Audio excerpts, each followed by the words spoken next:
Deodar highway વિસ્તાર પર નાસ્તા હાઉસની ગોડાઉનમાં ભીષણ આગની ઘટના બની છે।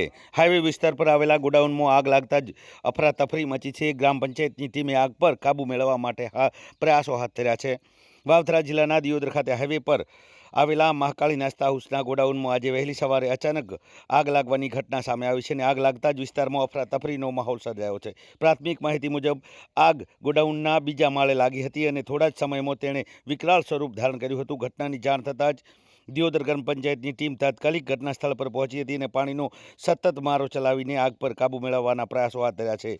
સદનસીબે કોઈ જાનહાનિ નથી થઈ તેવા અહેવાલો પણ મળી રહ્યા છે। જોકે ગોડાઉનમાં રાખવામાં આવેલા માલસામાનને નુકસાન પહોંચવાની આશંકા વ્યક્ત કરવામાં આવી રહી છે। હાલ આગ લાગવાનું ચોક્કસ કારણ પણ બહાર આવ્યું નથી। સંબંધિત તંત્ર ઘટનાની તપાસ શરૂ કરવામાં આવી છે અને આગ લાગવાનું કારણ શું છે, કયા કારણોસર આ આગ લાગી હતી તેને લઈને અત્યારે હાલ તો તંત્ર જે તપાસ કરી રહ્યું છે। દિયોદર હાઈવે વિસ્તાર પર આગ લાગતા જ લોકોના ટોળે ટોળા ઉમટ્યા હતા અને જે આગ પર કાબૂ મેળવવા માટે લોકોએ પણ પાણીનો મારો ચલાવ્યો હતો અને આ આગ એટલી બધી વિકરાળ લાગી હતી કે જ્યાં અફરાતફરીનો માહોલ જોવા મળી રહ્યો હતો। આપ જોઈ રહ્યા છો આ સીધા દ્રશ્યો છે દિયોદર હાઈવે વિસ્તાર પર કે જ્યાં એક આગની વહેલી સવારે ઘટના બની હતી અને જેમાં આગે તાત્કાલિક વિકરાળ સ્વરૂપ ધારણ કરતાની સાથે જ આ આગ પર કાબૂ મેળવવા માટે પંચાયતની ટીમ પણ પહોંચી હતી, લોકોએ પણ મદદ કરી હતી અને ડોલના પાણીથી અને આગ પર કાબૂ મેળવવા માટેના પ્રયાસો થઈ રહ્યા છે। આપ જોઈ રહ્યા છો આ દ્રશ્યો છે